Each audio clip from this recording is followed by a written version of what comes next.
mask go up. What a goal from Carlos Bocanegra. Lloyd will try a long hit. What a goal from Lloyd. This is spectacular. It's hit with no regard for humanity. Is this the moment for Shaqiri? Yes, it is.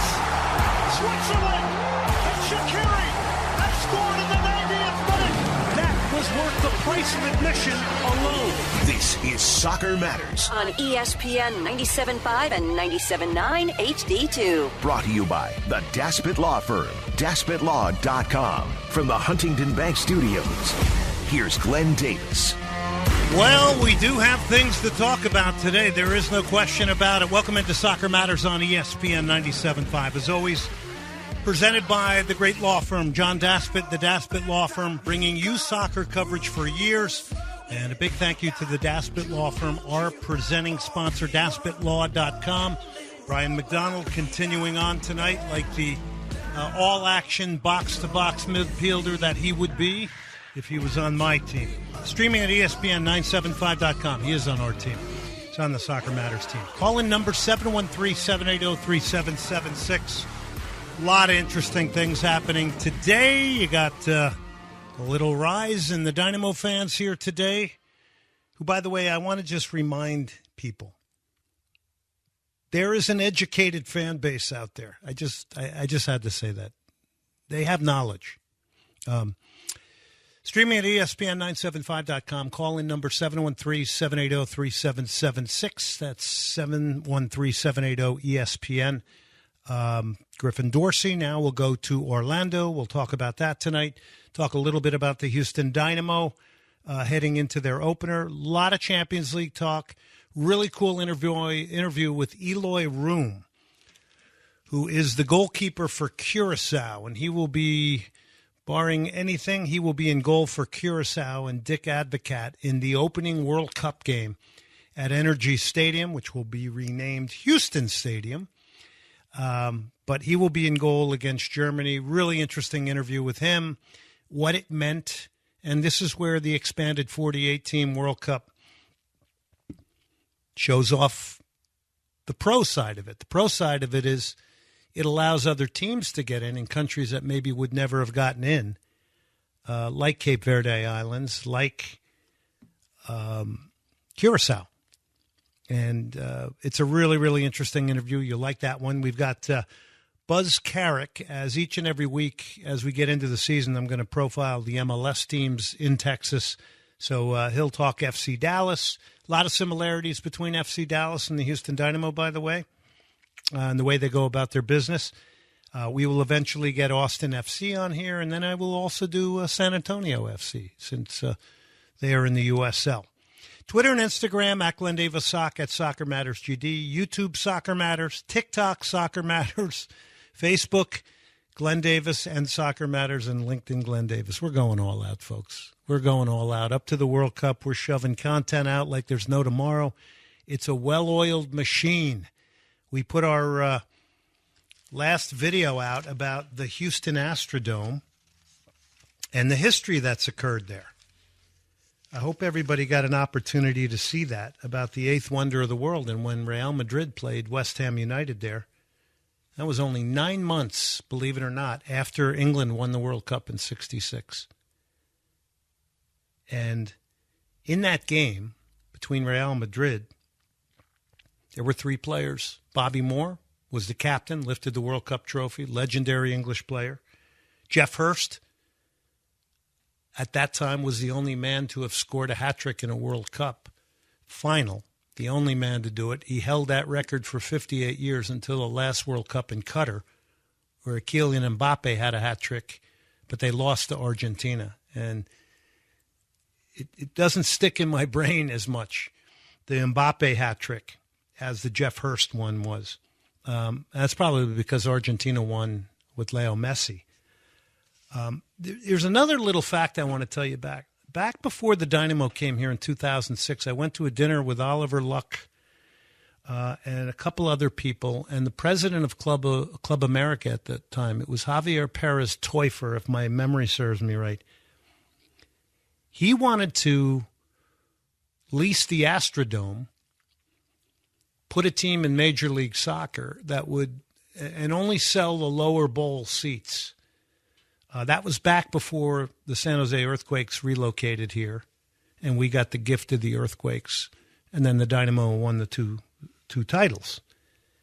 But that's an interesting story, and I was there for that because never know what would have happened. Would they have tried to do a Chivas USA and fill the team with, Liga MX players? Or you saw Chivas thought that they could come in and gauge the league, and they thought that they could be competitive with a second team of younger players and less experienced players, and they got smoked. They got absolutely destroyed. So I hope you get a chance to see the video. It's everywhere. It's on TikTok. It's on YouTube. It's also on Twitter. It's getting a lot of looks. I think people are really enjoying this. And each and every week I'm going to surprise you with something different. It might be soccer history. It might be iconic places that people from around the world are going to want to come and visit in Houston. So the likes, all of that stuff, the comments, the opinions, the reposts, would love for you to keep doing that stuff. Saturday, the Dynamo will kick off against the Chicago Fire. That'll be a home game. We just saw a move from the Dynamo. Griffin Dorsey is on his way to Orlando, replacing Alex Freeman. If you remember, he's going to La Liga in Spain. So there might have been some urgency there from Oscar Perea and Orlando City. 713-780-3776 is the number to call in. 713-780-3776. By the way, I did focus on West Ham because they had won the World Cup, the three guys on the field. But there was also a very famous player on Real Madrid, Francisco Gento. And he played in the 66 World Cup for Spain. 713-780-3776. Additionally, that game in the Astrodome in 1967, April 19th, Real Madrid of Spain against England's West Ham United, was on artificial surface. It had yet to be named AstroTurf. First ever game in a domed stadium. So imagine those players going out on artificial surface that had very rarely played on it. So pretty amazing. I figured we would get some Griffin Dorsey talk here tonight. So let's go to, I think it's Urian. Urian, you're on. What's up?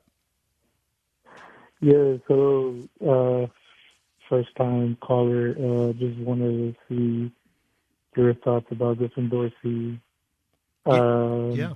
I was kind of like in shock because how pivotal and important and the leadership he brought to the team and what was like a season of a lot of downs and not that much ups, and was really excited for this upcoming season because of the transfers they brought in, and it just reminded me of the whole Mikael transfer that they did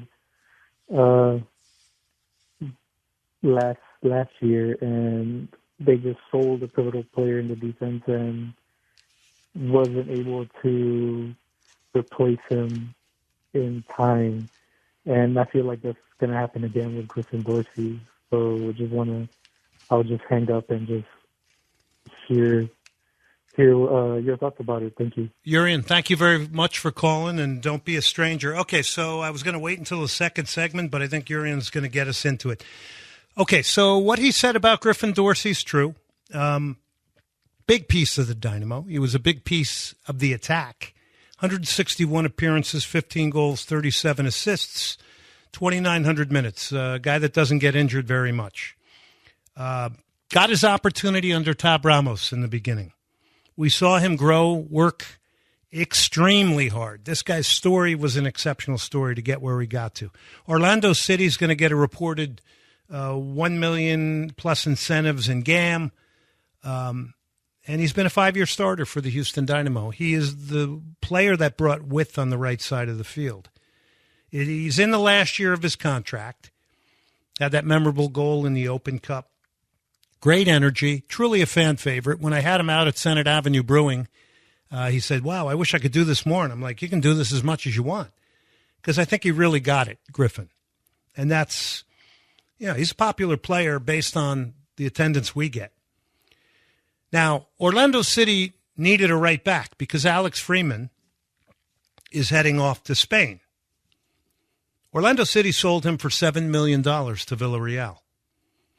So they can now take a million whatever out of that cachet on his sale. And by the way, he was a homegrown, which makes it even more important. He was a homegrown. Their sporting director, Ricardo Moreira, said, we want to see more Alex Freeman. So they believe in bringing, their homegrowns through their locals. And that's an American player. We're actually losing an American starter. We may only have one American starter, Jack McGlynn. Oh, maybe Dwayne Holmes counts. So made sense for Orlando City. They get a guy who's going to be an easy fit. I mean, he's not going to need any time to get in. I mean, he's going to fit in really, really easy. I think it begs the bigger question. What type of club is the Houston Dynamo? And I think where we can be a little bit critical of the Dynamo is they don't really communicate what they're trying to be or we don't really know what the vision and the plan is ever. The communication is not great. All I can surmise right now is that this is a selling club, and we're going to be like FC Dallas. We're going to be middle of the pack. If we make the playoffs and keep selling players, that's fine. Every once in a while, we're going to splash a little bit more cash to be competitive. But what really is the long term? And I'm excited to see the new players. I haven't seen them, and I won't be at the stadium, sadly, after 30 years in Major League Soccer. And believe me, on Saturday, not being behind a microphone calling a game, I will definitely be sad. But hey, life goes on, right? So I think it's a selling soccer club, and I think this is the owner. And I think anytime he can pick off $1 million, he's going to do it. But the problem is if you don't communicate, and they're not going to want to communicate that, hey, we're a selling club. They're not going to want to communicate that. So if they don't communicate that, then it leaves us all outside to speculate and think about where we're at. So when we saw Mikael go, we saw Coco go, and we saw Brooklyn Reigns go, what does the fan base think? They go, wow, lack of ambition. We're not trying to win an MLS Cup. All right, so this year we're spit shining it. We're bringing in some good players. I think I'm excited to see some of these Brazilians and everything. But big picture, that's what I try to redirect all of you to. I think everybody just gauges a team based on the talent, the way the team plays, and winning. That's important, no question.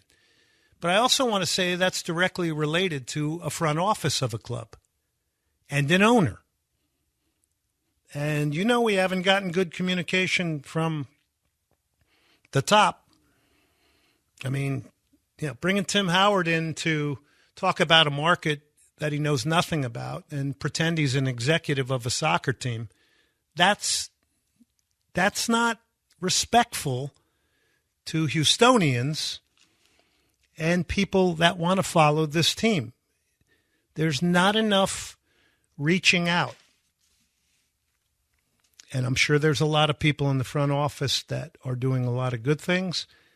But the vision, the direction, the leadership is the real struggle here. So getting back to Dorsey, both teams are going to lose players that are pretty identifiable. Orlando City's losing Alex Freeman, who, by the way, impressive in the World Cup, in the run-up Gold Cup and getting games. This kid's really blossomed. He's an incredible athlete, but he's going to make the World Cup roster because, number one, he's versatile. Number two, he can play the right back position or the right side. He can deputize for Dest or even give him a break at the right time during the World Cup. But he also plays a center back in a 3-back system. So his versatility is going to get him. He's going to get him there. The other thing about Dorsey, just to this season and the opener against Chicago, you're going, wow, okay, this is interesting. We got something interesting going on here. We got a Dynamo setup now that looks like it's going to be with 3 center backs And Eric Sviatchenko is one of them, Antonio Carlos, and Halter, the new guy. And then we're going to have Lawrence Hanley on the left going up and down. He's going to have to defend more. Means he's not going to get isolated as much higher up the field with the ball and fresh. He's going to have to come from deeper. And then we're going to have Dorsey on the right. So now that all goes out the window. Because Dynamo are going to bank this cash, and then they're going to see if they can solve this problem within the team, which that can happen. You have another transfer window in the summer. If it doesn't work out, you're likely going to move Andrade when he gets comfortable into the left back position. You can put Hanley in the right back position. So now you don't really get to see that. So Andrade can go to the left side. Franco Negri has got to be involved in this conversation. I haven't seen him play. He can play on the left. Hanley, though, if he's going to play one of these deep-lying, wide positions, and he's going to have to spend legitimate time defending in his own third of the field or own half of the field, you're keeping him farther away from goal. If McGlynn is coming back to be one of two holding midfielders in the absence of Artur, now you've taken your long-range threat away a little bit. He's going to get the ball not higher up the field like he was getting, and we like Jack McGlynn a lot. Look, the Dynamo may have a plan. My gut is they're going to try to solve it the way I just mentioned it to you. And if they really need to go get another outside back, they're not going to be in any rush to do it because 18 of 30 teams make the playoffs. How many times have I said that? It's just the great neutralizer. It's the great 18 teams making the playoffs is the great fallback position. It's when you can say, and it's just the way the league is. But that means you're not urgent to make moves. Look what happened to Ricardo Pepi. He had it was like a $40 million move to Fulham. It was all contingent upon if PSV could get another striker. PSV couldn't get the striker. Turned the deal down, basically, to remain competitive and didn't allow Pepi to go to Fulham. That's a hell of a statement. Heck of a statement. Soccer Matters, ESPN 97.5. John Daspit and the Daspit Law Firm, daspitlaw.com. John and his firm, personal injury attorneys, they're going to work for you nights and weekends, 24 hours. Car, boat, motorcycle, you get in an accident, you got to have the best in a personal injury attorney, and the best is the Daspit Law Firm. John has been bringing soccer to the airwaves in his firm for so many years, and we're very appreciative. That is our anchor sponsor, John Daspit and the Daspit Law Firm. Let's take a break. Let's come back.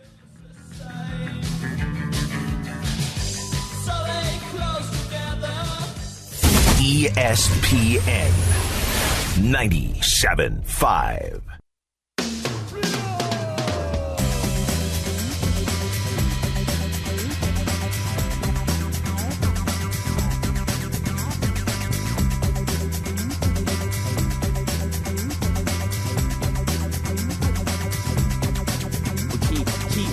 Moving like a rolling stone, keep moving like a rolling stone. We keep moving like a rolling stone. Keep it moving like a rolling, keep it like keep moving like a rolling stone. Keep moving like a rolling stone. We keep moving like a rolling stone. Keep it moving like a rolling. I'm free to do what I want.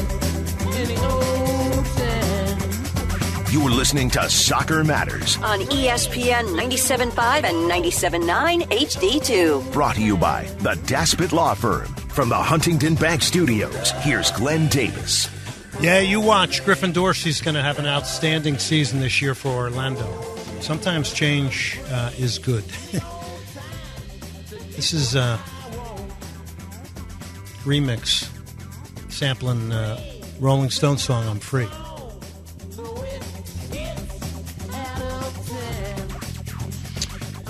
All right, 713-780-3776. Love to get your reaction on the Griffin Dorsey move. What you're feeling ahead of the Dynamo against Chicago this weekend. We had some good Champions League stuff today. Galatasaray 5-2 over Juventus. Juventus was up 2-1 in that game. Weston McKennie was playing it. They got a guy sent off, Cabal, in the 67th, and then Galatasaray kind of poured it on there. Monaco got 2 goals in the first 18 minutes from U.S. national team striker Folarin Balogun, and then succumbed to Paris Saint-Germain 3-2, which was too bad. Jose Mourinho at home with Benfica taking on his former team Real Madrid, and it was Real Madrid 1-0 winners. Vinicius Jr., sometimes I call him fictitious Jr., but Vinicius Jr., who has been told by Carlo Ancelotti, along with Neymar, you two guys better get in real shape for the 2026 World Cup. And I don't think that's just physical shape. I think that is mental shape and being a part of a team. Carlo Ancelotti has been seen down at the big parades and the festival down in Brazil. Borussia Dortmund 2-0 over Atalanta in that one. Wrexham is going to play Chelsea. How about that? That story continues to be a pretty crazy one. Wrexham, in a lot of ways, has really gotten a lot of people interested in soccer through that show. But the 2 actors. Our sponsors, Senate Avenue Brewing, Slip Sliders, Cactus, Lamont Brands, Hugh O'Connor's, LSSE.net. Snowdrop Foundation is one of our big partnerships. And shout out to our friends at Danish Inspirations Modern Contemporary Furniture. Thursday, I'm going to be out at Texas Rodeo Saloon in Katy. Networkers, we're going to talk about a lot of different things going on. Legacy, discussing the World Cup, football overall. It's 531 South Mason Road, 7 to 10. So I'm going to be the keynote speaker at that event. Looking forward to that. And there's going to be a lot of really intelligent, fun people out there. So you want to network ahead of World Cup 2026 and get some good messaging and learn something. I'm going to learn a lot from a lot of other people out there. Head out there on Thursday, Texas Rodeo Saloon, 7 to 10 p.m. Jurgen Klopp's agent, Mark Kosicki, has claimed that both Manchester United and Chelsea have approached the German manager following his departure from Liverpool. So that's not really a surprise. Bayern Munich goalkeeper Manuel Neuer out of action for several weeks, calf injury. And what else do we have here? Philadelphia Union sporting director Ernst Tanner continues to be under investigation by MLS. Since Lionel Messi joined Inter Miami, the club's revenue has risen from $56 million to, what does it say here? Some crazy number. Neymar returned from injury for Santos. And that's about that. So let's take a look at the Dynamo. Eric Sviatchenko. Well, Jonathan Bond, all he needs to do is be steady, eliminate mistakes. A couple of them last year, but that's when you're getting that much of a ball as a goalkeeper. There's teams that have a rule. Once you play once to the goalkeeper, you don't play back to him again. But with stability in front of him, I think he's going to have an even better year if he can get that. And I think on his own, he's got to earn you 9 to 12 points with special games. He's got to win you games maybe you shouldn't win. I say that a lot. Eric Sviatchenko now is 34. He's on the backside. Probably lost the step a little bit. Tremendous experience, intelligence. Last year was injured a lot. Can he hold up? And pace will be the issue with Eric and how they set the team up. Antonio Carlos will probably be one of these three if we're basing it on the last game. And then Lucas Halter, the new Brazilian pickup, EC Vitoria, 25 years of age. So you got 2 center backs, 32 and 34 years old. You got one who's 25. And I guess that's why it'll be interesting to see how the Dynamo play and if McGlynn actually plays pretty deep next to Bouzat in midfield. But you're likely going to want to protect them. Bouzat is from Vélez Sarsfield, the Argentine player. He's 31. Jack McGlynn's going to, looks like in the last preseason game, drop a little bit deeper, which takes away some of his attacking stuff. But, you have to make choices as a coach. Ben Olsen has to do that. McGlynn is pushing to make a World Cup squad. He wants to go to Europe. So the powerful running of Griffin Dorsey is going to go now to Orlando City. 713-780-3776 if you were at any of the preseason games. Love your observations. 713-780-3776. So then we move into kind of the front three. Guilherme had a hat trick against New York Red Bulls, 31 years old. By the way, be very careful making too much judgment on preseason. Just be careful. I would also say there's nothing wrong with saying you feel the roster is better, because it does look better. And there's going to be people on the outside looking in. Where's Linger going to fit in here? Where's Hector Herrera going to fit in here? There's Dwayne Holmes. Is he now going to be a starter maybe on that right side? Who knows? Guilherme's 31 years old, $2.1 million key signing. And he's got to unlock Ponce, as does his team. Ezequiel Ponce, time to put up.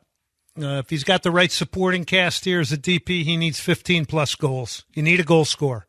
Enough of this scoring goals by committee. You got to have a goal scorer. Can they get him facing the goal to attack things, or is he going to continue to run into midfield all season long and play with his back to goal? That was a big problem last year. By the way, we don't need him back defending. If you don't have faith in 9 guys being able to defend, something's wrong. You have to leave a target high up the field. I just don't agree with that. By the way, you leave a target up the field, they got to leave at least one guy back. Back in my day, it was you kept 2. You had one side by side with the guy and then another guy 5 yards in front. Well, that's different now. But he's got to score goals. And then the DP. Tejas Bogusz has got to get behind the lines. This is a guy trying to go to the World Cup with Poland. Got to make plays as a DP. He's got to make plays. He's not a traditional 10. He's going to get behind an opponent's midfield. He can also be a threat behind.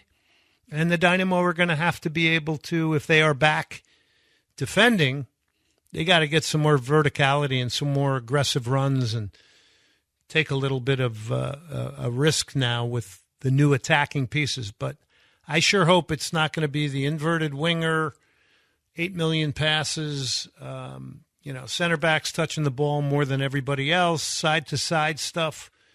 You're going to have to play some kind of an entertaining game. And by the way, you want to get fans back from the competitive side of it, you want to do your job, you got to have an entertaining team out there, and you got to score goals at home. People come to games to see goals. They understand what that is.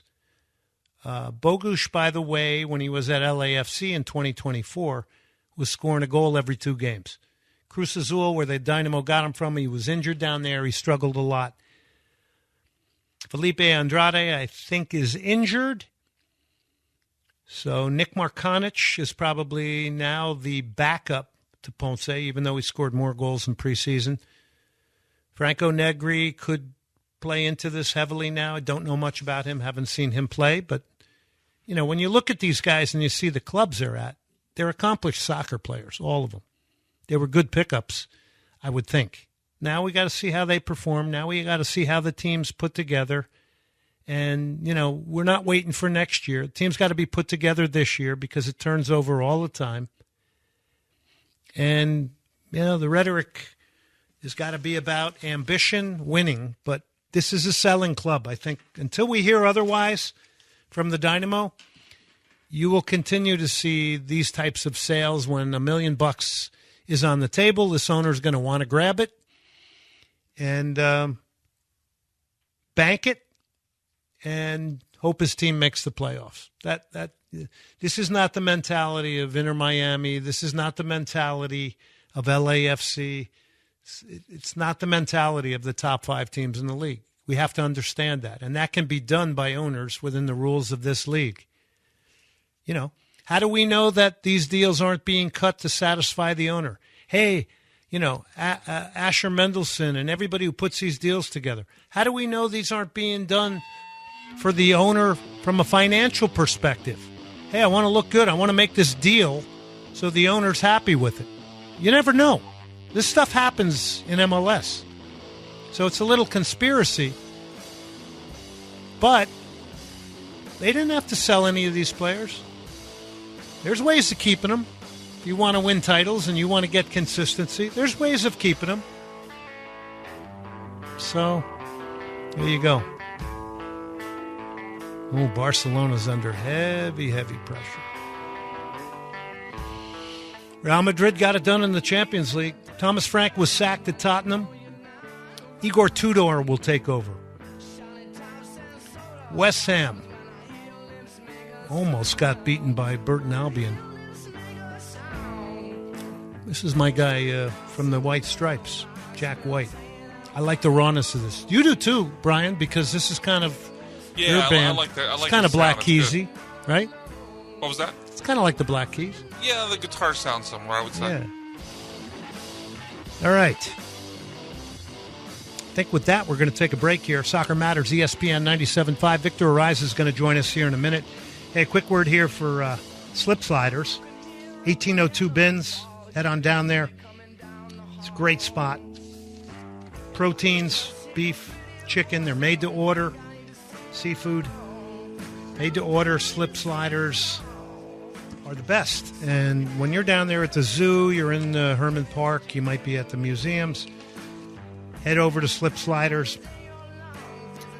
They're creative. I like the buffalo and blue, too. It's got the blue cheese and a buffalo sauce. It's got a little bit of bite to it. Take a break. We're going to come back. Victor Ariza, Soccer Matters, ESPN 97.5, brought to you by John Daspit and the Daspit Law Firm.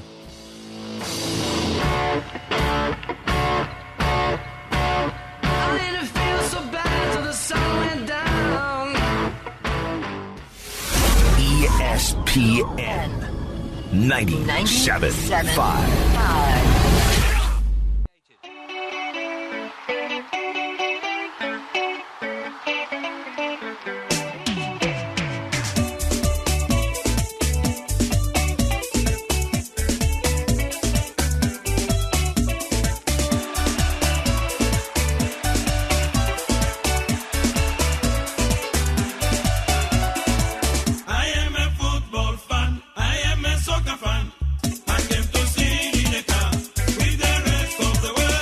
Listening to Soccer Matters on ESPN 97.5 and 97.9 HD2. Brought to you by the Daspit Law Firm. From the Huntington Bank Studios, here's Glenn Davis. Brian McDonald, somebody get me a tropical drink. I want to start dancing to the sounds of Africa, football fan. Go ahead and stand up and dance. We could be on the beach with this. Such a great song. I played some really good Francis Bebe Nigerian electronica on this show, and you'll know the song, the Kola song. Kola song. Yeah. It's incredible stuff, and it's goes way back. It's kind of cool. All right, Soccer Matters, ESPN 97.5, Daspit Law Firm. We're back. Quick reminder here about a couple of things. And then we're going to get to our guests. Twitter and Instagram at Glenn Davis Sock, at Soccer Matters GD. By the way, we're doing a whole lot more on YouTube Soccer Matters, TikTok Soccer Matters. Believe it or not, we're getting a ton of looks with our weekly videos, and we're looking forward each and every week to putting them out. Facebook Glenn Davis and Soccer Matters, LinkedIn Glenn Davis. So you can do me a big favor. I won't be there Saturday, but what you can do is you can comment. You can even have a heavy opinion and criticize me if you didn't like something or ask for more. But engage. That means a lot. And the reposts mean a heck of a lot. All right, let's go now. CONCACAF writer, great supporter of this show. He is Victor Ariza. He joins us now. Hi, Victor. Hey, Glenn. Always a pleasure to be on. All right, let's get you right into it. Griffin Dorsey, big deal today here. A lot of fans are weighing in on this. There's a lot of people wondering this is the, the redo of Mikael right before the start of the season. How about your thought? Yeah, well, you hit the nail on the head. That's exactly what it is. It kind of sprung up on everybody, and listen. I think people when you go through the deal and you can call it good business, but I think the question that arises is what's the intention here, right? Is it to win a championship? Is it to go for an MLS Cup? Because if it is, you put this work in preseason, especially with Griffin Dorsey as part of this formation where it seems like, there were 5 at the back at times, him on one side and Ali on the other. And now you sort of, break that up. You don't even get to see it to start the year. And, we'll see who ends up going in that spot. Obviously, we know Dorsey's speed and what he brought and what he could be when he was playing at his best. And here's another one with Hector Rivera back. You would think, hey, that's a guy that could probably light a fire under this guy and lift him up like he did in 2023. So I was excited to see Dorsey a little bit just from that aspect. But listen, Orlando, depending on what they do, they might have gotten a bargain because they can slot him right in. It'll be good for him because it's a different environment. But again, it begs the question, especially like you said, after last year with the Mikael situation, what is the Dynamo doing? What is the plan? Why make this move so close to the start of the season? And we can get into, playoff system and it allows you to do that. But just, if you want to challenge for a top 4, right? It's just make the playoffs, though, Victor. That's the word we always hear. Just make the playoffs. 18 out of 30 make it. Just make the playoffs. And listen, I'm going to try to, because there's 2 media availabilities on Friday, one with the owner down at the stadium, and then I think Olsen's will be separate at HSP, if I'm not mistaken. So, but I'm going to try to ask Ben Olsen this week, is this club aiming for a supporters shield? Are they even going to try to go up and punch to the top of the standings just at least to see their chances, right? Or is this sort of a team that, like last year, is just going to try to find itself throughout the year? Yeah, the club's communication from leadership is too nebulous, and that's why it makes it hard to figure out, what is the vision? What are we doing? I'm going to say this is a selling club. I'm going to say Brazil is very popular in South America, like it is with a lot of teams, including Orlando. I'm going to say that if there's an opportunity to make $1 million at any time, this owner wants that cash, and it doesn't matter. You guys then have to put the team together. So we're going to get $1 million in GAM and whatever else. It's valuable. But you now are going to try to make do with changes in your team. And a guy that honestly was game planned for every time last year simply because of his power in running. He did slightly get better in his delivery. Kind of dropped down a little bit last year. But now you're going to hear fans, placating and going, oh, well, he really wasn't that good. He's not a defender, by the way. He's a midfielder. Defending is his least strength, right?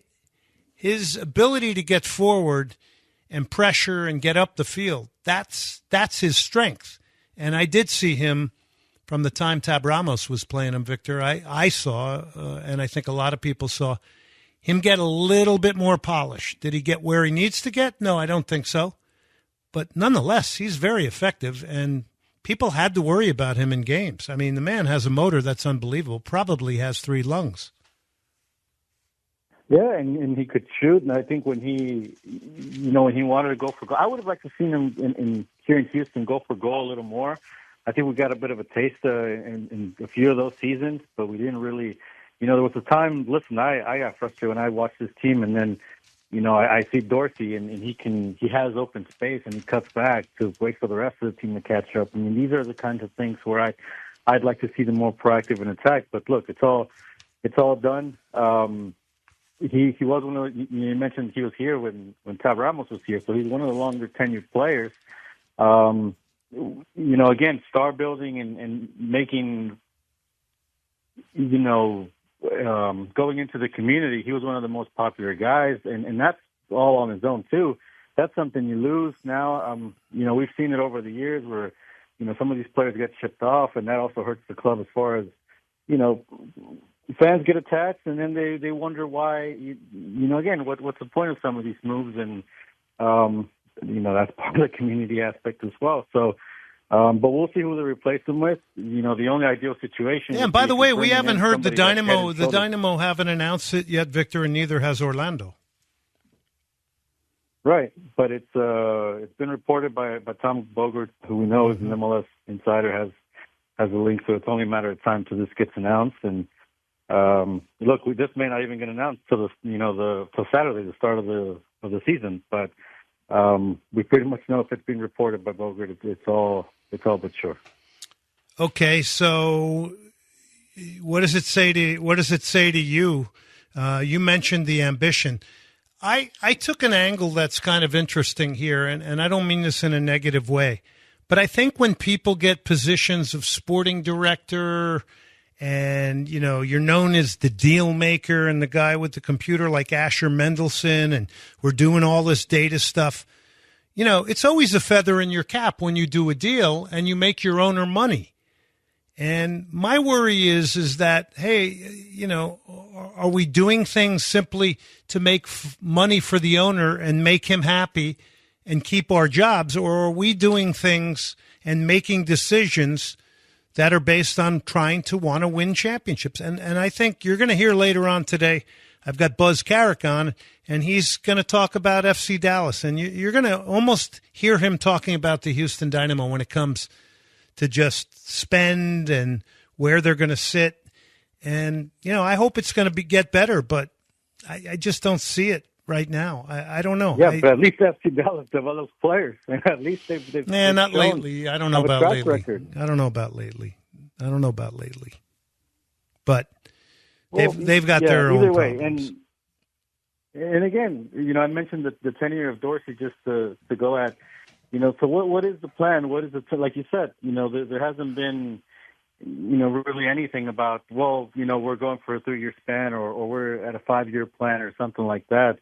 Look, the feather in the cap thing, it's MLS Cup titles, right? In this league, if you really want to be the best, if you're really going for success, that's the marker right there. It's not the Open Cups. Those are nice for the fans to have something to celebrate.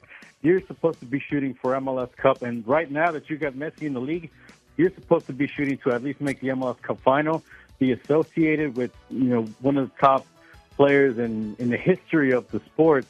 If he makes it to the final like he did the last year. Yeah. That's what I would like to see them again shoot for. But instead, we're happy to make the playoffs or just shoot for that.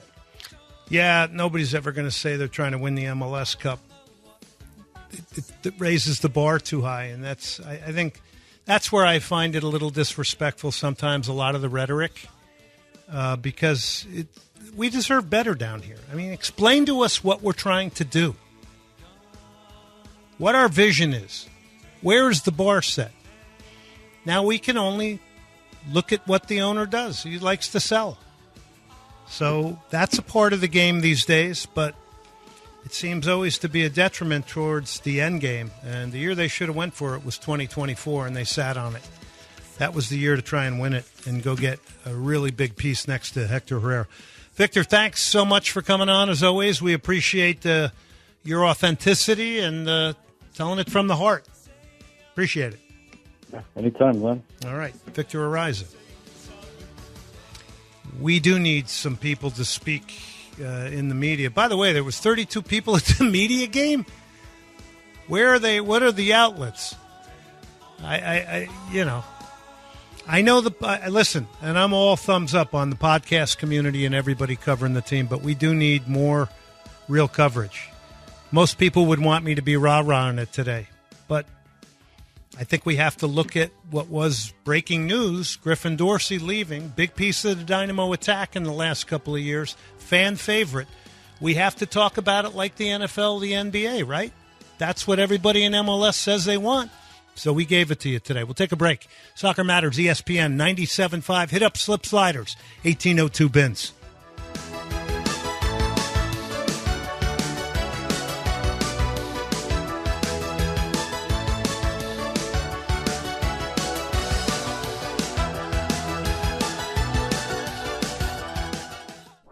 Houston's independent voice for sports talk. Soccer Matters.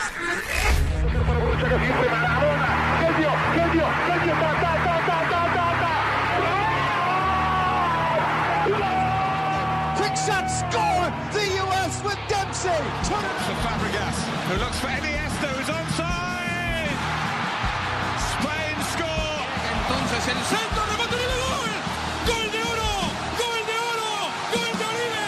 Gol. This is Soccer Matters On ESPN 97.5 and the ESPN Houston app. brought to you by the Daspit Law Firm, DaspitLaw.com. From the Huntington Bank Studios, here's Glenn Davis.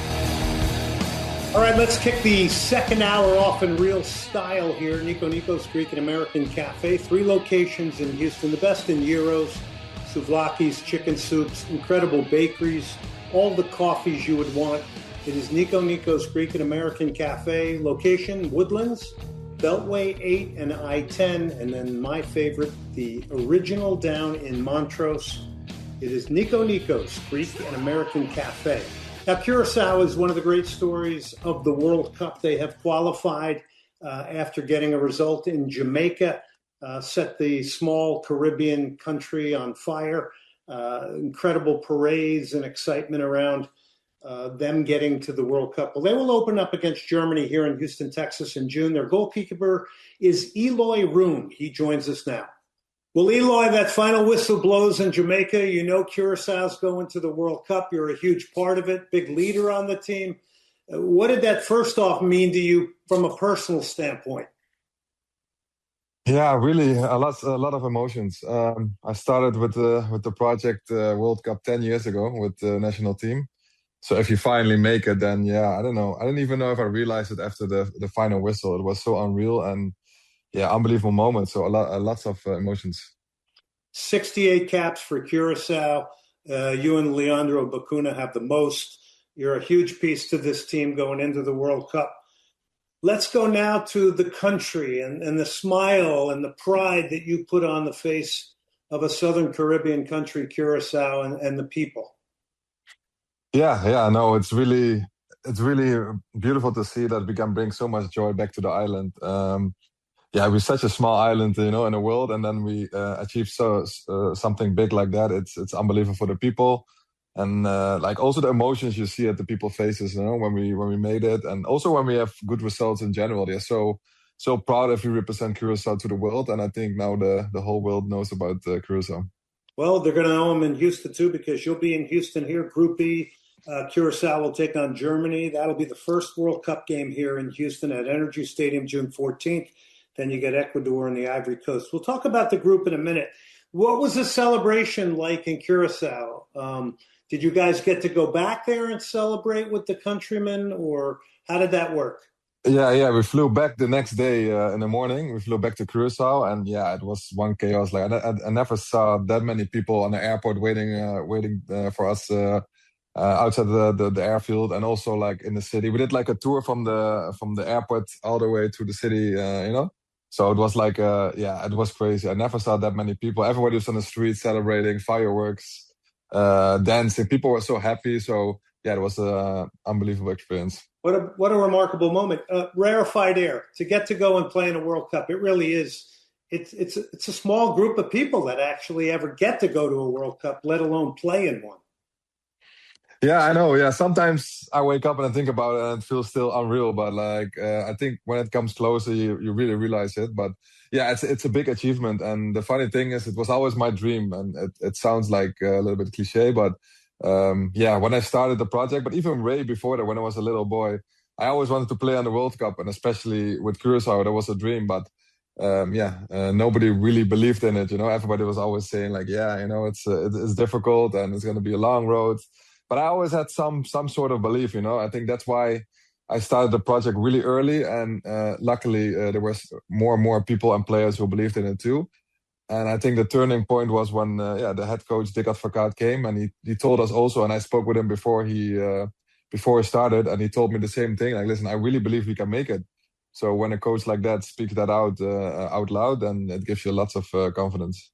He's Eloy Room. He's the goalkeeper for Curacao, currently Miami FC, but you remember him from the Columbus Crew. Won an MLS Cup there as the goalkeeper. Also played in the Netherlands with Vitesse. Take us into Dick Advocaat. I mean, he's a legendary manager. He's coached legendary clubs in the Netherlands a number of times. How important has he been? And culturally, there are different things from the Netherlands to Curacao. There's no doubt about that, right? Yeah, no, of course, it's really huge to have a coach like that with that much experience. He coached on the highest level for clubs-wise, but also with the countries. He's been to the World Cup already. So to have a coach like that is huge for us because his experience helps a lot. He's really calm in the situations when there's a lot of pressure. He helps us through it, but he's also really direct and he demands a lot from us, So I think that's a good combination. I like when a coach is really direct, and sometimes it can be difficult to hear, but he's really straightforward. If it's good, it's good. If it's bad, it's bad. But it helped us reaching the next level. And he saw the potential in us, and he spoke it out. And always when we play, and always also when we had some results were not that great, he always spoke out to us like, "Listen, guys, you guys have so much potential, but now you guys have to work harder because the World Cup is a different level." And to reach that, we also have to elevate ourselves. And he always is pushing us. So I think that's the main thing, what helping us. Was it crucial for Curacao to get a coach with his demeanor, more of an autocratic, straight-ahead coach? Was that important, do you think? Yeah, I think so. I think every coach we had brought something to us as a team. But to make the last step, what I said before, he knows what we have to do to go to the World Cup. What we need to bring in games, how we need to play over there. But also, he gave us that extra belief in ourselves that we can make it. And if a coach like him says this to us as a group, that only gave us more motivation to actually reach it. Eloy, growing up in the Netherlands and being in the Netherlands, it's an amazing soccer country, obviously, with just the attitude around the game, the production of quality players, coaches. Seems like everybody's debating about the game all the time. It's very different than here in the United States where we have 3 other traditional sports. Take us into a little bit of the Dutch soccer culture, which probably permeates over to Curacao as well. But just the whole sense of everybody debating and talking about the game and how deep the culture goes. I just find it fascinating. I love it. Yeah, no, that's a good question. I think the main thing is there's only one main sport. Of course, we play other sports too, and we're good in other sports. But basically, it's all depends on soccer, So also, everyone has an own opinion about it. So sometimes people make jokes about the country is full of 60 million coaches because everybody has their opinions. Everybody knows it better. So yeah, sometimes you come in discussion with a random person on the street or in the store, and you talk about games and no, you have to do that. And I'm like, do you even play yourself? And then no, but so everybody knows it better, So that's also funny. But I think the most important thing is everybody loves soccer, and everybody wants to elevate the success of Holland with the players they had. But I think the main thing is as a little child, little boy, you grow up with football. That's the only thing what you want to do. You play it on the streets, and after that you go to a professional club and you play it there. But I think it's just it's our main sport, so it's huge. So for you to be going with Curacao, you're a dual national, obviously, and then the Netherlands is also coming to Houston, right? Yeah. And it's probably fair to say, the greatest country that's never won the World Cup final. It's been to it 3 times. Yeah, I think so. Yeah, it's also really special that Holland is going to play in Houston too. I feel like a lot of big moments in my career brought me to Houston, so this is another one to add. So that should be fun. I like the city now because I've been there so many times. But yeah, no, it's a big thing, and especially also for Holland to go to the World Cup, and they also want to come far in the tournament, of course. And and I think it's also going to be special for Holland to support 2 countries basically, because people also support Curacao. They, the Dutch people, but yeah, of course Holland too, and other way around too. A lot of people in Curacao also still support Holland, so yeah, it's going to be interesting. I think there's going to be a lot of orange at your. A lot, yeah, for sure. Because of a lot of reasons, but that being one of them, with the Netherlands playing after you guys down here in Houston, Texas. All right, so when you looked at the draw and you see Germany, Ecuador, and the Ivory Coast, what does Eloy Room say? Yeah, no, the when I saw Germany the first game, I was like, wow, that's going to be a tough one. But no, really, really nice. I was joking one. I was like, yeah, it would be nice if we play against Holland, if it was possible in the draw. Maybe Brazil, is a big country. But I think the group, it's a tough one. It's a tough one. But I think there are some chances. And that's the thing too. Like, of course, we qualified for the World Cup, but we also want to perform, and I also believe that we can maybe get some points and get some results. But it's going to be tough. But I'm confident in our group.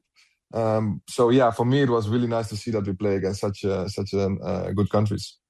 I'm looking at those three teams and I'm saying, I know most people go, oh, it's a tough group for Curacao. Yeah. And you look at it and you go, God, what an opportunity. You're playing one of the best from South America. You're playing the 4-time winners, Germany. And then you're playing a great African country in the Ivory Coast. Yeah. I mean, what opportunity, really, in a lot of ways. Yeah, no, for sure. Like, for me, it's going to be tough for sure. But, like, yeah, there are chances. And what you say is right. Like, yeah, if you go to the World Cup, every country is going to be a tough one. So, yeah, you better get the good one as the first game, Germany as opener. So I'm looking forward to them. Eloy, I think a lot of people are taking out a map and finding out that Curaçao's just off Venezuela and South America in the Southern Caribbean. I have family in the Caribbean, so I know down as you get close to South America, you got a lot of the Dutch islands, Bonaire, and it really is fascinating. How much time do you get to spend in Curacao? And I'm sure you've probably gone back there many times for vacation. I mean, it's gorgeous. Yeah. Basically, that goes back to my younger days when I was young. I went there with my family, with my parents. So the connection was really strong with the island. I still have family over there. So, the moment when I can go there, I go there and see my family. And also enjoy the island because, as you say, like, the islands are beautiful. But it's funny that a lot of people don't even knew about Curacao. They heard of it, but they don't know really where it is. And also the funny thing, when I came to Columbus, like, the people also asked me, like, where's Curacao? Or like, where is it? I said, do you know Aruba? Oh, yeah, I know where Aruba is. I said, well, Curaçao's next to it, and it's the biggest island, And they look at me like, oh, really? And then they look it up, and a lot of fans came to me already like, we booked a trip to Curacao to see the island, So that's so fun to see that, like, most of the Americans know Aruba, but they don't know about Curacao. Yeah, that's true. And Bonaire's down there as well. Bonaire too, yeah. Yeah, I have a friend and his wife that go to Bonaire every year. They absolutely love it there. Yeah, it's really nice. They make sure they go. So people, I mean, that's the beauty of this, though. I mean, people are learning about Curacao, right? Because you guys are in the tournament. Let's just go back to 2019 in big games. And we were looking it up today, me and a friend. The Gold Cup against Honduras, I mean, I don't know, you must have 13 to 15 saves. Yeah. That day, the ball looks like a beach ball to you. Tell me about that day. Are there some days that just the ball looks huge and you just you're not going to get beaten? Yeah, and obviously you grow in the game as a goalkeeper if you have a lot of saves. But it's a funny story. Not a lot of people know about it. Like, the preparation to that game was really messy. Like, we came late to the stadium. We couldn't warm up properly because there were multiple games played. So there was a game before us, and we had the last game. So that game was running late or something, and then we had to do a part of the warm up outside of the locker room in the hallway. So when I came on the field, we only had 15 minutes to actually warm up on the field. So it was really messy. I remember, I didn't do a proper warm up. I didn't have time. So basically, it was not a good preparation for a big game. And that was also a lesson in my career that, it really doesn't matter what kind of preparation you do. If you're ready for the game, then you're ready. So, from the start, I got a lot of action. So then you grow in the game. But what you say is right. I had the feeling it doesn't matter who shoots on target or I'm going to save all the balls. So, basically, I had a little bit similar feeling as Jamaica. I didn't have that many shots as against Honduras. But, there's sometimes a feeling what you have with your team that you just know you're not going to concede any goals, And that was also the main thing what happened against Honduras. Only I could really show myself that game with I think 15 or 16 saves. Yeah, crazy amount of saves, spectacular performance. Does it work out like that sometimes, though? I know before one of the big games I played in when I was a rookie, I had 100-something fever and I didn't feel like I could play. Yeah, had me in the lineup anyway, and all of a sudden adrenaline just kicked in, and I actually had one of my better games. I don't know. Yeah, that is. Yeah, it's true. Sometimes that was a big lesson in my career that when I was younger, I really needed to do everything certain way. My warm up has to be this long, and I have to do this exercise, and otherwise, if I didn't catch the ball, I'm not ready for the game. It's all in your mind. And after that game, I learned it really doesn't matter what you do. You just have to be ready mentally and physically, of course. And physically, you are ready because you train for it the whole week, the whole month. So then you just have to go on instincts and in the moment. And then, like, what you say, like, if you're ready mentally, I think you can play your best game. And that was like an example of it. Yeah. And that was a Honduran team, I think, that had Albert Elise and Romel Kyoto. And those were. Yeah. They had a strong team. I think you denied Elise a bunch of times in that game. Yeah, La Pantarita. The Federation now of Curacao, who we got to meet here in Houston, how are they parlaying this into, even now, before the World Cup, growing the game, the excitement on the island? I mean, you're not going to get anything better than this to grow the sport. Yeah, no, this is a huge, like a huge boost for the whole island, not only for the soccer, but just in the island in general, for the tourism, the people, all the eyes, sponsorships. So a lot of money is going to come in because of that. But the main thing is, I think, like, to put Curacao on the map, and also soccer-wise, is going to be huge for the next generations to come. So yeah, overall, this is the best what you can have for an island, you know. And if you want to develop as a country, also sports-wise, then this is where you want to be. You want to be on the biggest stage, and the World Cup is basically the biggest tournament in the world. Eloy, your leadership is obviously, I mean, in the Jamaica game, it stuck out. You were controlling the match the best you could under all that pressure, keeping everybody under control. How much of that is a big piece for you going into this World Cup with all the experience you have, having played in the Netherlands, most capped guy on Curacao, played in America? You got a lot of think tank and a lot of institutional knowledge to dig back into, that's for sure. Yeah, I think it's going to help us, for me to organize the team, and also like to bring a little bit calmness in the team. Of course, for me, it's also going to be the first time that they're going to play on this stage. But yeah, I know how to keep the team steady and, to help the younger guys, especially with my experience. But also I think that's also the key of our team. Like, we have a lot of creativity, a lot of players who takes a lot of risk. So for me, to be the one to keep everyone in check and to be the last guy in the line, to save the team. So that's also on me. But yeah, that role suits me well, and also that's also what Dick Advocaat wants from me, to control the team and to be there when needed. So that's my job. And sometimes it sounds easy, but no, I really have to prepare for it. And also mentally, it's going to be a challenge. But of course, I'm looking forward to it. How did Dick Advocaat balance the want to be a bit unpredictable with organization? How did he sell that idea to this group of players?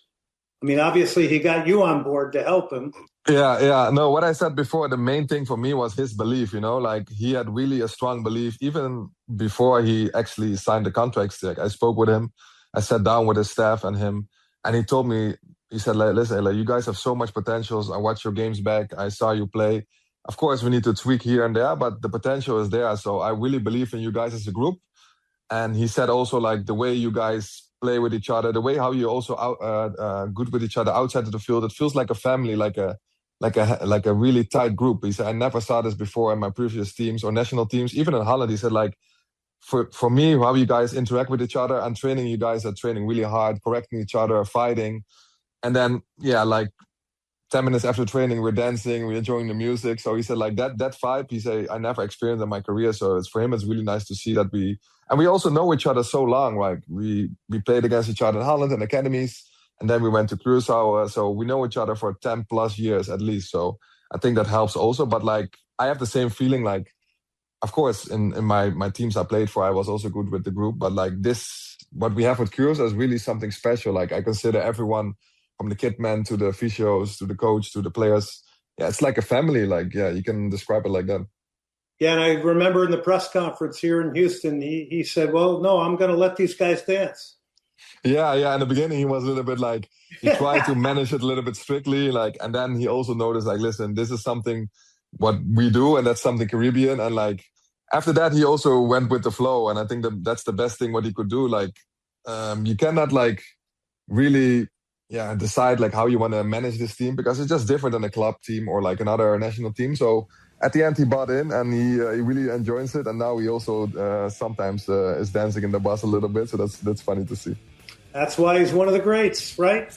Yes, for sure. He knows the room, right, with Curacao. You guys are going to World Cup, Eloy. Amazing stuff. We'd love to have you on the road or on the show again down the road. For sure. Listen, thank you so much for tonight. Congratulations. What an amazing Thank you. weekend. And Thank you. More to come for you. For sure. Thank you, Eloy.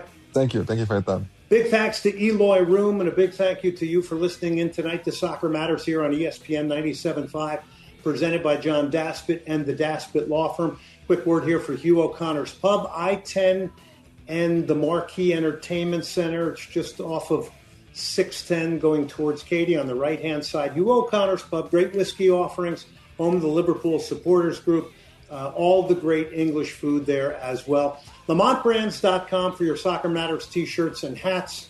And, of course, when we pick our music for this show, we always have Cactus music in mind, the best in vinyl and CDs. It's Cactus music. Get in there. It's like going into a museum, quite frankly. But pre-owned, new issue, CDs, you name it, they have it. T-shirts, hats, it's Cactus music. We'll take a break. When we come back, we're going to kind of profile FC Dallas. They're coached by a former Houston area youth product, Eric Quill, and we'll speak to Buzz Carrick of thirddegree.net coming up next.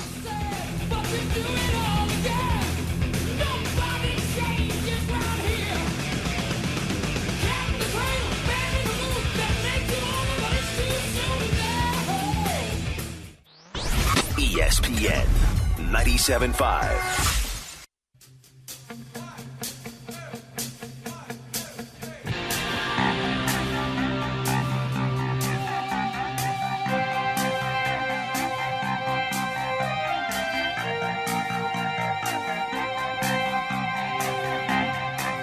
You're listening to Soccer Matters on ESPN 97.5 and 97.9 HD2. Brought to you by the Daspit Law Firm. From the Huntington Bank Studios, here's Glenn Davis. All right, welcome back to Soccer Matters on ESPN 97.5. Quick word here, 1802 Bins. That's where you go to slip sliders for the best sliders in Houston, Texas.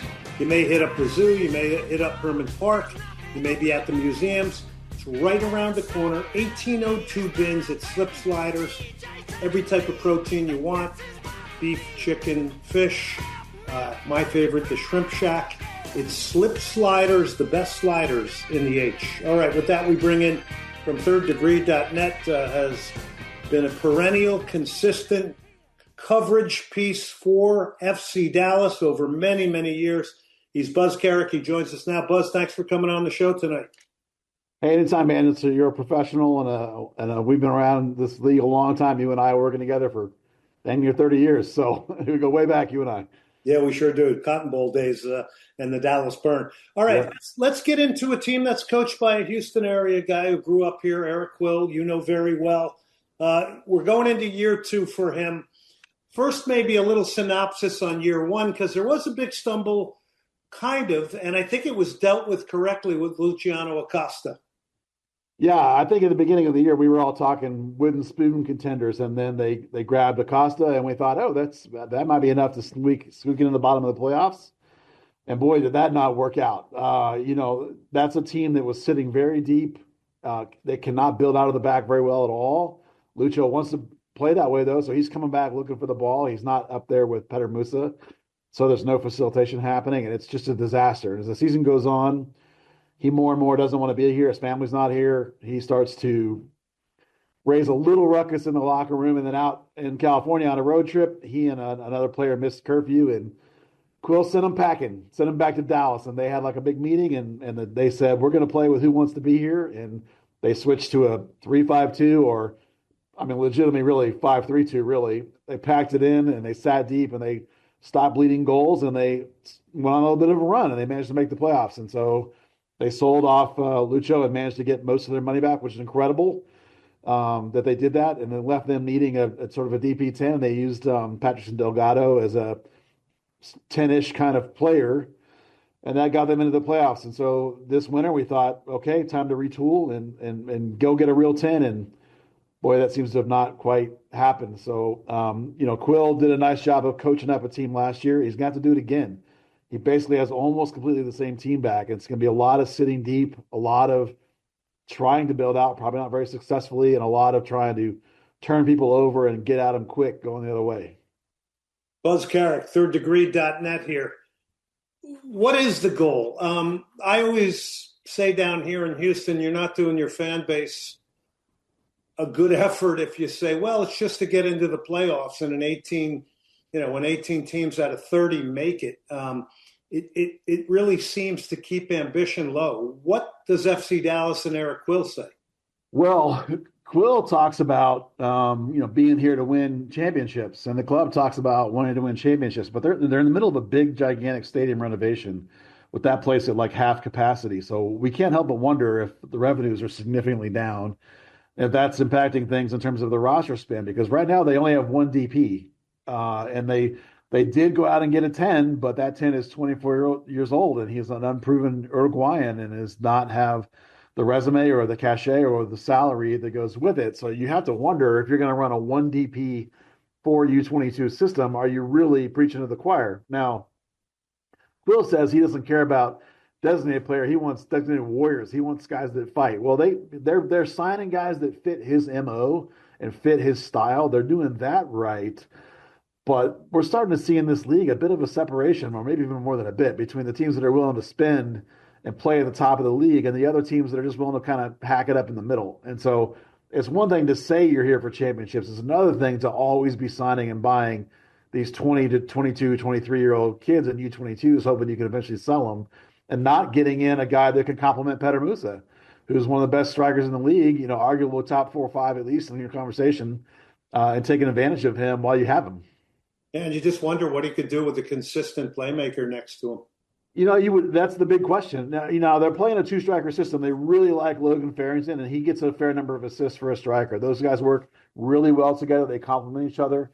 They're playing a system that doesn't have wings, so they're looking for wing backs to overlap wide or middle and come underneath and overload. Sort of it's not switch foot, but occasionally switching sides, more of your inverted style. They're using 3 midfielders. None of them are a 10. They're using a 6 and 2 8s sort of, and between Christian Kappas and Carrick, that's not a lot of assists with Ramiro sitting behind you. So the one of the wingbacks they did sign has a lot of assists and a lot of goals out of the wingback spot, and Farrington gets a lot of assists. But when you got Petter Musa, a guy who can just bang in goals like crazy, you'd think you want sort of a general 10. However, Musa's got a shot to make his national team, the Croatian national team, for the World Cup. He was in some of the wild qualifiers right at the end, scored a nice goal, so we think he's probably going to get in. Now, if he goes to the World Cup and has a decent World Cup, there's a good chance Dallas might cash in post-World Cup, because there's some clubs sniffing around on him already at the number that Dallas would take. So if you're looking at maybe you're going to lose your big, huge DP striker after the World Cup, we might be looking at like a 0 DP team. And so maybe they're kind of waiting to see what happens before they pull the trigger on a 10. Your goal is really selling players, I mean, is Dallas a selling team? Oh, absolutely. Yeah, 100%. And that's success. But I don't know if that's ever going to put fans in the seat. Yeah, it's hard to convince people that, you should get fired up and buy in on this selling players. At least with Quill, they play a vertical style, an attacking style. It's not – they play a lot of defense, but then they go in a hurry, and that can be fun when they do it right. But, they're a franchise that before was always about the homegrowns, like a Pepe. Now they're all about these U22s and cashing in on those guys. There's a lot of noise about Carrick already. He just got here. So they're definitely, if someone comes in over $20 million for Petter Musa, he's gone. They will sell him, no question. Yeah. So where does FC Dallas sit overall in the league on roster spend, you think? Maybe just give me a general area. Yeah, it's right in the middle of the pack, actually. They like to get a lot of these TAM guys. So they have 5 or 6 dudes that are right at that DP number, but they just buy them down a little bit so they're right under it. Yeah. Your miles may vary on how talented some of those guys are, because some of them are a little long in the tooth. But they'll spend with width. They have in the past couple of seasons had 2 or 3 guys. Plus Paxton Pomacle's still here, and he's $1.4 million at this point, even though we haven't seen him play in 2 years. So they spend middle of the pack money. They don't spend Son money or Messi money or their DPs are at $1 or $2 million, not $5 or $10 million. They could. They could, but they don't. Yeah, that's the Hunt MO. They try to run this franchise. It's their prerogative on a relatively close budget. They don't want to be losing boatloads of money. They think about the way they think about the Chiefs. 50 years, 60 years down the line, what's the franchise worth? Not pour money down a drain right now to chase a championship right now. Yeah, and you don't have to because there's not a lot of consequence. So yeah, you can do it this way. It's up to what the fan wants. We're talking to Buzz Carrick, thirddegree.net, does a great job of covering FC Dallas. Year 2 for Eric Quill. I mean, is this kind of a bridge year? Do we expect the same as last year? Do we expect a little bit more? I know there's a lot of variables here, and it's kind of early to be asking this question. Yeah, in MLS, if you sit still, you get passed by. The league improves every year. They have not gone out and spent money to get a big-time DP players. They have 2 open spots, and they're not filling them. Sorry, they have 1 open spot because they have 4 U22 initiatives. But, they have added some pieces that make them a little bit better, but they have not added the big gun that makes you think you can take a step into the next tier up and actually compete into the playoffs. So I think in terms of Eric, it's going to be about survivability because if they don't give him the pieces he needs and then they sell off Petter Musa, he might be really struggling even to make the playoffs. And so it'd be a question of does that keep you around? Because the Hunts have stated flat out, playoffs is the minimum. That's the minimum standard here. Even if they're not giving you the pieces that you think you need, they still expect that. So he's going to have to do a little more magic again to try and keep this team competing and fighting. And I don't know that the defense is not significantly improved in terms of its defensive ability. It added some offensive ability, but the defensive ability is just not great. And they bled goals at a all-time franchise horrible rate last year until they switched formations. But if you're going to play a formation just so you can stop getting scored on, how excited are you going to be at the other end going forward? You'll be able to score enough goals. It's going to come down to Logan Farrington and Petter Musa. Those 2 guys can get the ball enough in the box and get enough goals. It'll be the question. Define the FC Dallas fan to me. Well, that stadium's up there in Frisco. That's a suburbia. There's lots and lots of people around that stadium, but they appeal to the family demographic. The stadium renovation, they're spending a couple $100 million on this renovation. It's not increasing the capacity. They're adding 2K seats. It's all about suites. It's all about upgraded experience, jumbotrons, fancy screens, a roof, better food and beverage options. They're catering to a higher dollar, higher spending audience, not a hardcore, not a dedicated, not a fixated.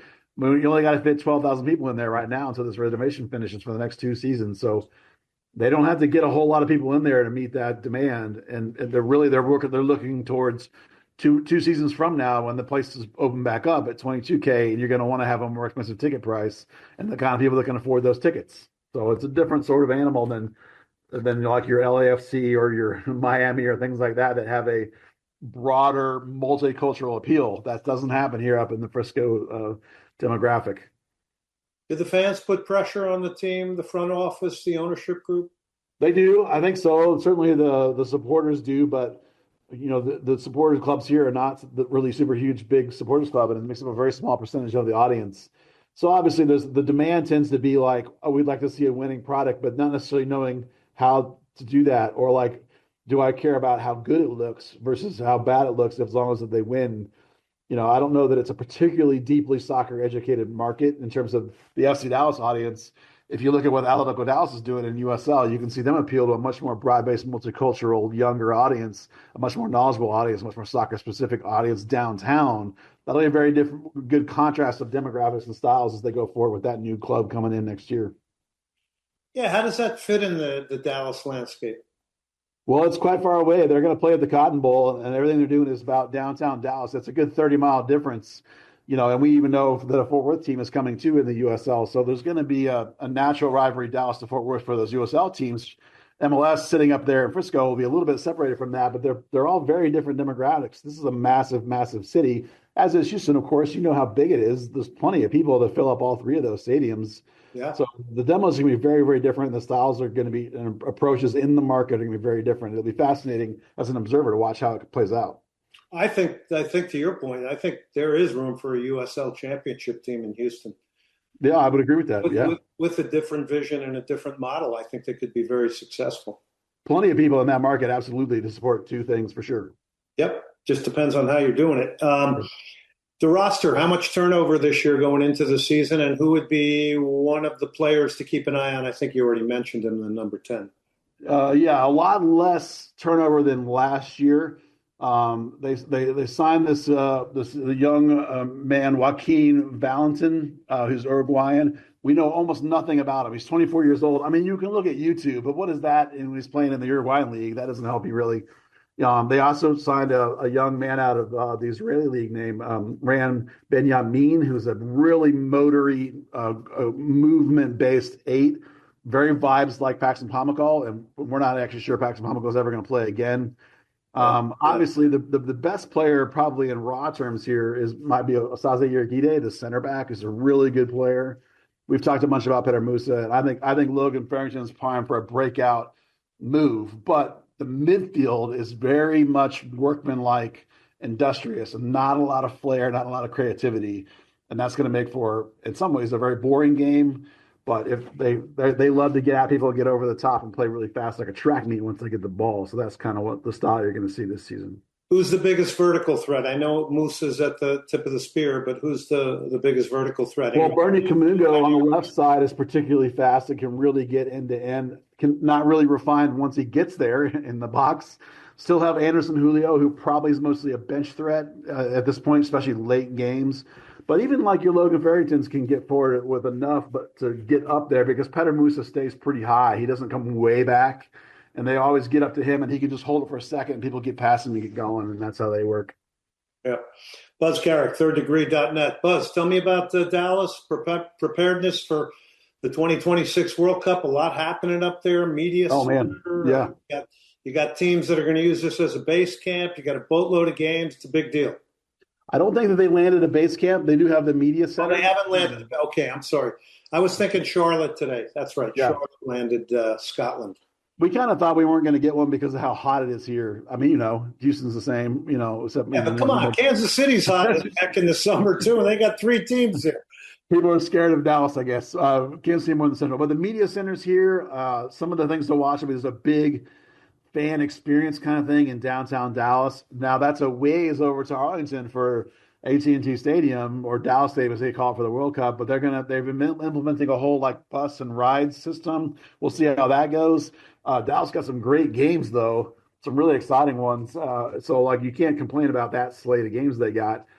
People are really excited here. They're doing all kinds of stuff in the city. They just they just got approved to build a big old golden boot statue right over there in that near AT&T, and they call the entertainment district in Arlington there. So people are really excited. I mean, everybody I know is excited to try and go to games, and we'll see if anybody can get tickets. That's the hard part. Everyone's in the lottery trying to get those tickets.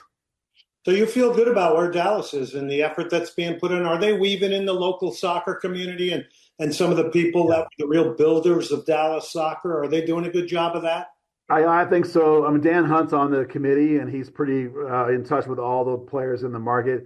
The people I know that, like Andy Swift, who used to work for the team and he ran the Dallas Cup for a long time, he's involved at some level. Steve Davis is doing something, who's the longtime writer here for the Dallas Morning News forever and does commentary. He's doing some sort of historical kind of stuff. Hopefully I'm not getting the cat out of the bag on that. So there's a lot of players that are involved. I do worry that maybe there's not enough happening on the youth level. I would have liked to have seen some sort of initiatives or something. It's possible I've just missed it, but I'm not really aware of any efforts to get the massive club culture, club soccer, youth culture here involved in it. But it may be that most of that stuff could be happening at sort of the fan event kind of level, and we just don't know about it quite yet because I don't think they've made a lot of huge announcements about what that's going to look like. But I know that everyone across the board here can't wait to see it go down, and the Dallas Sports Authority or whatever it's called is heavily involved. So I'm sure it's going to be a big deal for the entire Metroplex. Buzz, as always, thank you so much. You do a great comprehensive job of covering FC Dallas. You've done it for a lot of years, and consistency is king. So you could be a starter in midfield for my team. Thank you, sir. Buzz, thank you very much for coming on the show tonight. Anytime. It's my pleasure. All right. Buzz Carrick, thirddegree.net, was also a producer on Houston Dynamo TV games. I remind people of that. All right. We'll take a quick break here. Senate Avenue Brewing. Get up there, 16,000 Dillard. Beautiful patio. It's patio weather time of the year down here. Very family-oriented.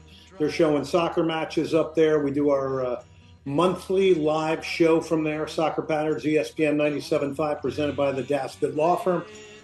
All the best in craft beer. It's award-winning.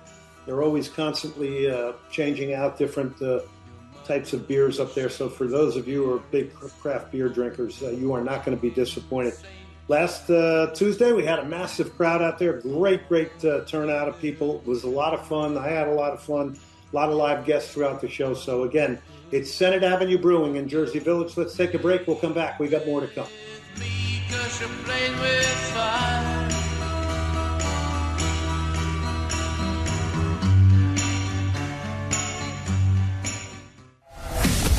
ESPN 97.5.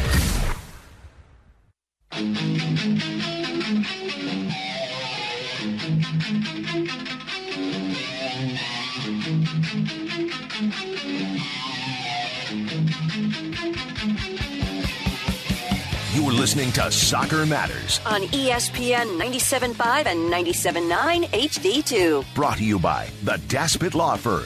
From the Huntington Bank Studios, here's Glenn Davis. All right, let's do it. Final segment of the night tonight, brought to you by Senate Avenue Brewing. Senate Avenue Brewing, 16,000 Dillard up in Jersey Village. Every second Tuesday of the month, we're there, and we will do live radio there. Best in craft beer, huge open patio. It's Senate Avenue Brewing. Great place to take in games, by the way.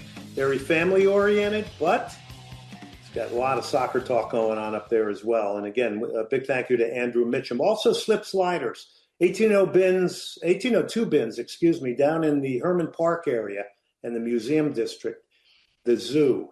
When you go to those places, this is the perfect spot to pull in 1802 bins, get some of the best sliders in Houston, Texas. They're all made to order. It's easy. Exceptional. They've got all the proteins you want. You got the beef, you got the chicken, you got the seafood. They also do some really, really good milkshakes and chicken tenders as well down there. So that's Slip Sliders. All right. Speaking of Senate Avenue Brewing, this guy was up there live and got a lot of great feedback. Former Houston Dynamo goalkeeper Tim Hanley joins me now. Tim, how are you? I'm good, Glenn. Thanks for having me on. All right. I'm glad to have you back on. By the way, so you processed our Senate Avenue thing. Did you enjoy it? I got the sense you were enjoying it. Yeah, it was really really fun. I think depending on the space that you're in and all these things, and I don't do that. I haven't done much of that. So no, it was really fun. It was a good crowd, a lot of different people, different jerseys on. It was interesting and it was really fun. Yeah, people really enjoyed your interview quite a bit. So you're not going to be a stranger if I have my way. So, all right. So let's just talk. Let's start with World Cup 2026, because obviously this is around the corner in Houston. It's getting closer and closer. There's mixed bag of how much people are aware of it, I think, in my opinion. Maybe just some general thoughts on World Cup 2026 here. And of course, I think one of the great things is certainly the fact that we're getting a real heavy influence from Europe with Germany, the Netherlands, and Portugal. The games are incredible. I was looking back at some of the other venues, and the quality of the teams that are coming here is incredible. So we have to take advantage of that. Some of these things I feel like it take a little bit of time to sort of roll into everyone's consciousness to kind of be aware of it. I've only been to one in my life, and that was 94 in because they were at Stanford, and I was out there back in the day watching some of the games there, and it sort of at that point was still less commercial and less whatever. It just a little bit looser. Now it's a real, obviously a real big deal. But this diverse city, I think you're gonna see a lot of areas where it's going to attract a lot of attention. There's going to be groups of people that are already here, joined by people coming over, and they'll start that little chatter and saying, "Hey, we need to go here. There's this restaurant. There's this stuff." And I feel like it's going to build to where you'll know it. You'll know that it's here. Tim Hanley joining us, former Houston Dynamo goalkeeper. Really appreciate Tim coming on here tonight again. Anybody in particular you want to see in this World Cup? I think you might want to see, or any goalkeeper specifically? Anything that you specifically want? I think you might. I think you already know the answer to this one. So my family came from the Azores in Portugal a long time ago to America. So one whole side of my family. I have a son that is involved in soccer, football, that is out there, lives out there on the continent, they call it. But so I'm Portuguese in a way. So the U.S. and the Portuguese team for me are going to be the ones that I will probably follow more than anything. And I believe, like you, it's different now, but the Netherlands was my first introduction to a team back in '74 when I really thought, oh, these guys are the coolest dudes ever, and so some of those teams still watch, but man, there isn't a team that's going to be involved in this tournament that you just don't want to sample and see a little bit. And we mentioned it the other day. A guy worked with Eloy. He's going to be playing for Curacao, a country of 156,000 people or something. I mean, so you have to watch that. There's going to be a lot of little stories and a lot of fun. And so, yeah, I'm going to be watching a little bit more of the U.S. and Portugal than anybody else. Eloy Room is going to join me on Destination 2026 this Thursday, so I'm going to ask his best goalkeeper coach ever. I'll text him right before that show goes on. Yeah, get your tips in. All right. Tim, Dynamo season going to open up based on last year and the roster turnover. What do you see? It's there wasn't a lot of money in the last 2 years that I was there. So it was a little bit difficult. And you had the directors and whatever you want to call it, have to make some moves and move some people and change some things. And they've done that. I've had a quick look at sort of some of the acquisitions, the roster, and it's like Brazil. It's amazing. It's going to be neat. There's some veteran stuff. There's some young, which is great. So when I look at some of the predictions and things of where the team will finish, this is a playoff team. How they figured out and how they sorted out day to day, and MLS is difficult. Every game is really difficult, but just these initial looks, I think it's going to be fun. I think it's going to be worth the price of a ticket. Do you think tactically the team changes? Does it get a little bit more aggressive with new attacking pieces? And does it maybe look a little bit different? Because you got to score goals at home. You got to win games at home. And the product on the field has to be a selling point, right? Yeah, goals wins, yes, but goals are really everything. And so getting forward and scoring, and I've spoke to you a little bit about this as well. As we did spend a lot of time in these last couple of years trying to solve a lot of the issues, but running in behind, getting forward, doing these things. And it didn't translate enough on the field. And there's other things like with Lawrence Hanley, when he was gone, that changes your profile a little bit too, because he's a guy who just naturally runs behind. And so when he was out, that kind of changes the dynamics a little bit. And so when you have him on, and even if Jack McGlynn doesn't run behind, I know on your show once he said he did, which I just laughed right out loud. But it was like, Jack, you don't really run behind, but you're good at where you are. Remind me when that game was and what moment. He did the Senate Brewing thing, and I was listening to it. Coming back from work, I think in the car or something, and I was listening to it, and he goes, "Yeah, Glenn, I do this and I do this," and I was like, "Yeah, you do." And then it was like, and then I like to run in behind, and I thought, Jack, nope, you're an amazing player, but that's just not your strength. So there was a lot of attention, a lot of the data points where the team that we didn't get in behind. There's a lot of big marks and graphs and things that show it, and so the coaches spent a lot of time. That wasn't entirely my area. So I was on the other side of the field with the keepers. But so the issues were addressed. How they were taught is something you have to look at. How that message gets through, and sometimes it's the horses. To force a guy to do it when it's not something that he really likes to do. And in some cases, like with Jack, particularly, I'm not picking on him, but I don't know how much I want him running in behind. He shoots from the top of the box, keeps people honest, and he changes the point of attack, smashing that ball around it. And that's a real asset if you are 35 and in. So, yeah. Now think of it, Tim, if what we're seeing in preseason, and I'm going to just be on the record here, I haven't seen a lot of preseason, but it looks as though Jack is sitting a little bit deeper in the last game in a deeper lying pivot. So that wonderful threat that he brought from long range now, it may be a little bit more difficult for him to get into those shooting possessions potentially. So these are all things I guess we're going to try to figure out. Did you think the Dynamo were a reactive team last year to opponents?